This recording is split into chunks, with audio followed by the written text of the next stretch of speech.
Dr. King Saheed Osupa said he saw Dr. Sikiru Ayinde Barrister in his dreams.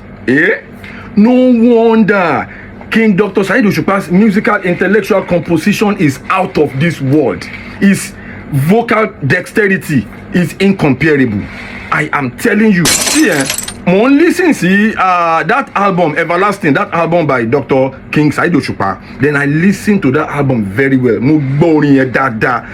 Bọ́n ṣe wá ń kọ orin yẹn lọ, tẹ́ bá pay attention sí album yẹn, Everlasting album yẹn, ẹ máa rí pé is, vocal delivery nínú album yẹn ó yàtọ̀. Tẹ́ bá tún wá gbọ́ dáadáa, ó fẹ́ máa fi ara máa jọ ohun Ààrẹ Sikiru Ayinde Barrister nínú àwọn album wọn kan. Àwọn kan tí mo pay attention because see, when you listen to Dr. King Saheed Osupa's album, his music goes beyond Takasufe, Majo. A lot of times you need to listen, sit down, you savor the lyrics, the lyrical content in his music, so you can make use of one or two in the lyrics for your own good. So in the album here, I realized something in the album here. I realized that, see, I read Dr. Sikiru Ayinde Barrister was a visionary. You get me? He saw the vision before he crowned Dr. Saheed Osupa as the king of music. He saw something. No, you cannot tell me different. He saw something. Barrister, only Conti Barrister rí kí wọ́n tó crown Dr. Saheed Osupa as the king of music. I'm telling you. See, when you are a leader, you need to have a vision. In this part of the world, if our leaders actually have visions, Nigeria will buy. I'm telling you. I am telling you, because a lot of things that our past leaders have done wrong don't affect the future. Bye. Because they did not see the future. You get it? I read Dr. Sikiru Ayinde Barrister saw that vision. That is the only explanation as to why he crowned King Dr. Saheed Osupa the king of music. I am telling you, because now look at what is happening now. Saheed Osupa is one of the most trending Fuji musicians we have right now. Tó bá fi máa ka ẹyọ kan kó tó bọ́ sí kejì, tó bá fẹ́ ka dáadáa, tí o bá fẹ́ ṣe òjòrò, tó bá fi máa ka the first second nínú Fuji o, mi mọ̀ bá ṣe fẹ́ ṣe, mi mọ̀ bá tẹ̀ ṣe fẹ́ ṣe, géèmù ti yàtọ̀. A lot have changed. Then if you look at his musical composition, you will know that wọ́n ti jẹ́ kí ojú àwọn èèyàn là, etí àwọn èèyàn ti fẹ̀ sí, ẹnu àwọn èèyàn ti fẹ̀ sí. That is, people now know the real musical intellectual composition in Fuji music than, ẹ ti get nǹkan tí mo try láti sọ. You get me? But nínú fídíò yìí, I just want to celebrate great Fuji music in its artistry. That is what I want to do. You get? So now, in as much as I want my analysis to be unbiased, in as much as I want an impeccable analysis with facts and figure, I still want to, I just want to be on point. And that's exactly what I'm doing. Then another point I want to bring home in this video is that if you check the volume of his music in each album, ẹ máa rí wípé orin wọn, album wọn máa ń kún. Album King Saheed Osupa ẹyọ kan ìmí, olórin mi máa fi kọ album mẹ́fà. Àwọn tó mọ̀ wọn mọ̀ kan tí mo sọ, ìpọ́ǹtì kan tí mo gbé wáyìí, ẹ check ẹ. I'm always very analytical. I'm always very prolific. I'm always very careful when I'm gathering my data, my figures, my statistics before I come up with one single analysis. If you check Dr. King Saheed Osupa's album, check one album, you will notice that the amount of music that he always pump inside one album, alone in him, he doesn't manage. Saheed Osupa can manage orin, pé ká wá manage, ká wá manage, ká wá fi ìlù fill a lot of space out. Orin kan, tó bá ti jó orin kan, olórin mi tó bá ti jó orin kan, ìlù máa lọ bí 5 minutes. You get me?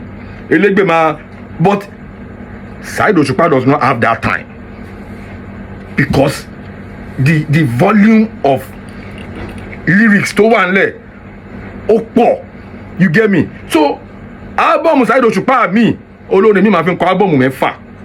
Then tẹ́ bá wá gbọ́ orin yẹn dáadáa nínú Everlasting yẹn, tẹ́ bá gbọ́ dáadáa, Saheed Osupa sọ̀rọ̀ kan nínú orin yẹn. Wọ́n sọ pé gbà táwọn rí Dr. Sikiru Ayinde Barrister lójú àlá yẹn pé wọ́n sọ fún àwọn wípé káwọn gba fìlà, wọ́n dé fìlà sáwọn lórí. Ẹ lọ gbá bọ̀mù yẹn dáadáa o. Wọ́n tún wá fáwọn ní agbádá orin, wọ́n tún wá fáwọn ní bùbá, àwọn awọ ṣòkòtò sí.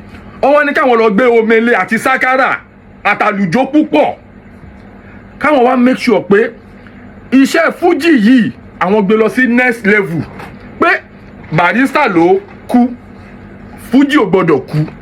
That is the essence of that dream. That is the essence of the message in that dream. So mo gbọ́ album yẹn, mo wá gbọ́ nǹkan tó sọ, so I now processed everything. Mo place it, mo dissect the information yẹn. Mo wá rí pé the reason why Dr. King Saheed Osupa is doing so good, the reason why he is so successful, òun ni wípé Ààrẹ Sikiru Ayinde Barrister has given him that mantle, has given him that power, that musical power. Èmi dẹ̀ máa ń sọ gbogbo fídíò mi, ẹ má get it wrong, ẹ má dà pọ̀.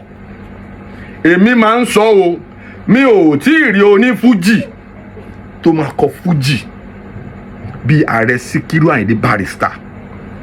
Mi ò tí ì rí onífújì tó máa lo the kind of vocal dexterity, the kind of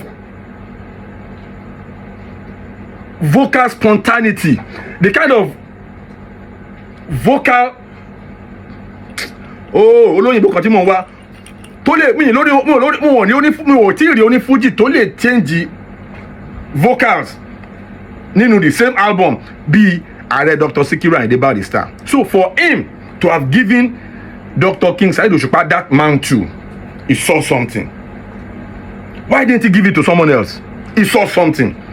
Why didn't Ààrẹ Sikiru Ayinde Barrister of blessed memory, why didn't he give it to someone else? That's the question now, because musically gbogbo wa la agree that musically it is very hard to place anybody on the same par with Dr. King Saheed Osupa. That is my submission in this video. Don't let us, I'm not ready to mix it up. And when I'm saying this, I love work of art. So when I see a craft par excellence, I always love to identify without being biased, without being sentimental. You get me? Without emotions. I fact, figure. Ẹ lọ gbọ́ orin, kẹ́ gbọ́ orin, ẹ gbọ́ orin, ẹ gbọ́ orin, ẹ gbọ́ orin, kẹ́ wá determine which one are you really going for. It doesn't matter whose idol you are following. It doesn't matter which Fuji icon you are following. It doesn't matter which Fuji icon you love. Let us be neutral. Neutrally now. Let us put it on a neutral ground. Check the quality of music. People are singing all over the place. Then put it side by side with Dr. King Saheed Osupa's music. Ẹ máa rí pé oh my God, Okpo. Because if you check out the number of albums that Dr. King Saheed Osupa has done, the number of albums he has under his sleeve, oh my God, then kò wá kí n ṣe quantity. See, there is one thing is when you make music and but another thing is when you make music for intellectual composition, for intellectual consumption. Yes, ibi tí mo fẹ́ gbé fídíò ẹ lọ gangan nìyẹn. There is a difference between when you make music for dancing sake, then there is a difference between when you make music for intellectual consumption.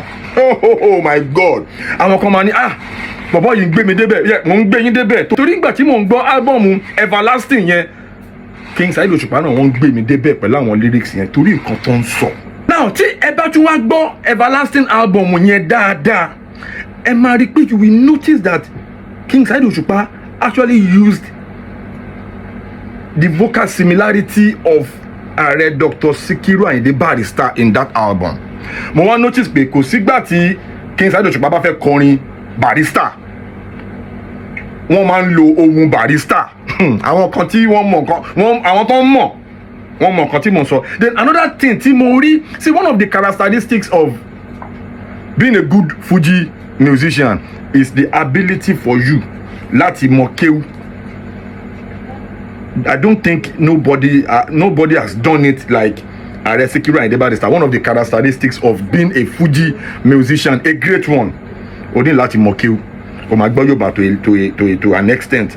Tẹ́ bá wá pay attention sí Dr. King Saheed Òṣùpá, ẹ máa rí pé ní era tàwa yẹ kan wo ẹ wo lọ.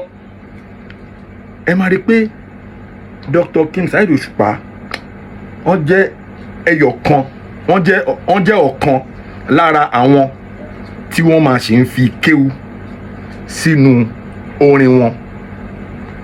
That is one of the characteristics, one of the factors tí Ààrẹ Sikiru Ayinde Barrister fi lélẹ̀ nínú Fuji music. You get me? Yes, you have to be versatile. You know, intellectually you have to be versatile. That is exactly the kind of word you can use to qualify Dr. King Saheed Òṣùpá. Very versatile. He's very dynamic. Yeah, he's very, very dynamic. You know, Yorùbá jinlẹ̀, you know, ìtàn Yorùbá ìjìnlẹ̀ nínú orin, nínú Fuji afunyin. Then when it comes to spoken English, impeccable spoken English, King Saheed Òṣùpá máa fún yín. That's why he's a doctor anyway. Then when it comes to kéwú, to some extent, he can do better. Lórí kéwú yẹn, he can do better. He can do better. I've always said, I'm always very neutral in my analysis. He can do better. Yeah, he can do better. But he is one of those Fuji musicians that still do it. Tọ́sí máa ń kéwú nínú orin wọn. Àwọn àfáà gan máa ń sọ. Àwọn àfáà máa ní tó bá yẹ pé bí King Saheed Òṣùpá jẹ́ oní Fuji ni àfáà ló yẹ kó jẹ́. Àbí prophet. Then another factor you need to pay attention when I say being dynamic. When I say being dynamic, it is no be bready àti butter o. Tẹ́ bá tún wá check in Oracle, that album, that Dr. King Saheed Òṣùpá's album, Oracle, tẹ́ bá gbọ́ dáadáa, ẹ máa rí pé he actually gave us, you know, a story in the scriptures. Tí wọ́n sọ story Jezebel àti Naboti, tẹ́ bá gbọ́ dáadáa nínú Oracle. So when I'm talking lyrical versatility, that is Dr. King Saheed Òṣùpá. Ààrẹ Sikiru Ayinde Barrister saw everything. He saw it coming. It wasn't a fluke. Barrister was deliberate in his actions. He was precise. It wasn't a fluke. It was not a propaganda. Then another thing, tí mo máa ń pay attention sí nínú orin Dr. King Saheed Òṣùpá ni wípé, see, being dynamic kò kí ń ṣe nǹkan kékeré. Tẹ́ bá tún wá gbọ́ àwọn orin wọn kan, ẹ máa tún rí pé wọ́n tún máa gbé orin yẹn lọ sí ọ̀dọ̀ àwọn ìyá. Ó ti yé àwọn ìyá. Ó ti yé yín àwọn òṣòro mọ̀nìgà. Tí Saheed Òṣùpá bá tún kí àwọn ìyá tó tún gbé level yẹn lọ sí ọ̀dọ̀ àwọn ayé, àwọn ẹlẹ́sìn ìbílẹ̀ tó bá tún kí wọn lọ sí àwọn level yẹn. That is why I say he is a musical encyclopedia. So a lot of names làwọn èèyàn ti fún wọn, but tó bá tún wo orin Saheed Òṣùpá dé point kan, wàá tún ní this man is the Google of Fuji. Àwọn kan tún máa bùṣe gàdá, wọ́n máa bùṣe gòdó. Tó máa ti wo Saheed Òṣùpá sùsùsù mọ́ máa ní kí ló dé. This is a musical dictionary. Wọ́n tún máa ń pè wọ́n ní àlùjọ̀nù Fuji. Kán tó lè wòyàn sùnsùn, kán tó lè pè ní a musical colossus. Ẹni pé òyìnbó yẹn ní agbára gan. Analysis yẹn fẹ́ máa gbé mi lọ sáwọn level kan tí irọ́ ní sùúrù. Jeff, calm down. See, this my page. I love to celebrate Fuji music. I'm an advocate of Fuji music. Forget it all day, every day. I'm telling you, kò kí ń ṣe rocket science. Is talent. because I've had 1 or 2 stories about how he always come up with his music, his compositions. You get me? Sometimes I come to pé one man meditates, that he meditates a lot. Then another person said he is always very spontaneous. Àwọn kan sọ pé wọn ò tiẹ̀ kí n rò kó tó lè pọ́n máa sọ. I know it's not easy. See, it is a work of art. It is not easy. I know, because it's what I do too. I'm an actor. Sometimes when you get on set, you might not bring your A game, but sometimes you bring your A game. Sometimes o ma ti délé tán kó tó wò pé báyìí ló yẹ kí n ṣe act bẹ́ẹ̀ ṣá, báyìí ló yẹ kí n ṣe ó máa ń ṣẹlẹ̀ bẹ́ẹ̀. But guess what? Dr. King Saheed Osupa, he doesn't have a bad day in the office. He does not have no bad song. NBS, no bad song. Dr. King Saheed Osupa does not have a bad song. And he has over 66 studio albums up his sleeve.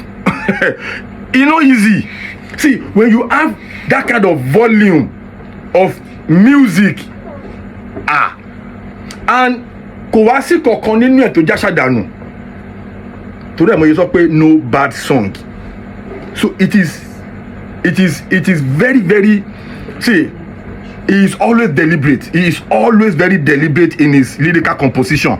It shows intellectually. He goes to the moon and back to bring those lyrics.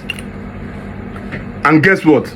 He doesn't even waste time, because mo ti gbọ́ oríṣiríṣi àwọn ìjọba sọ pé different people sọ pé ẹjọ́ kan àwọn kan lọ ṣe ìrìásà lọ́dọ̀ Saheed Osupa, wọ́n kàn ṣe bẹ́ẹ̀ pé wọ́n ti sùn báyìí. Àwọn kan ṣe kínní, mo gbọ́ interview iBoys 2, Jimmy Crown. He said they were just doing that Olufimo said they should be singing that song, repeatedly. Then he was just chilling, like. So it got to a point they thought he was already asleep. So he was now telling his partner that what I call it is so. All of a sudden, it is so. To collati bere to again. But I like to my bere composition by you to my bere. Ó dà pé wọ́n ti ṣe gbogbo composition láti ojú oorun ni. You get me? See, when you have it, you have it. You cannot give what you don't have. Gẹ́gẹ́ bí mo yẹ sọ lẹ́ẹ̀kan, kò kí n ṣe nǹkan tó easy. I'm telling you, it's talent. It's just talent. You get me? So when someone possesses such high quality musical composition, let us give it to him. Tó bá gbọ́ album mi lè, ṣebí kan ni mò ń sọ lọ́wọ́lọ́wọ́ yìí. Tó bá tún gbọ́ mi, you will not be like ibo lele tún wà. Tó bá tún gbé lè, so before you know it, you won't even have a single choice. You will have multiple choices. You won't even know which one to pick as the best. Ibi tí orin Saheed Osupa, ibi tí then another thing tí mo tún máa repeat nínú video yìí ni pé, see, King Saheed Osupa has raised the bar. I'm always very unbiased. I don't like to attach sentiments to my analysis. You get me? Because àwọn kan wà báyìí, àwọn kan náà wà báyìí ni. Ilé ayé yìí ìlú gangan ni. Ó kọ wájú síbi kan, ó kẹ́yìn síbi kan ni. That is what it is. Exactly the way it is. Jeff Owolewa is my name. Please help me subscribe to my channel, Jeff Owolewa TV. And as you subscribe, I take God beg you, help me smash that notification button. So when my next video is popping up, you'll be the first to see it. God bless you as you watch my videos. God bless you as you drop those comments. God bless you. Appreciate. Please subscribe to my YouTube channel and press the notification button.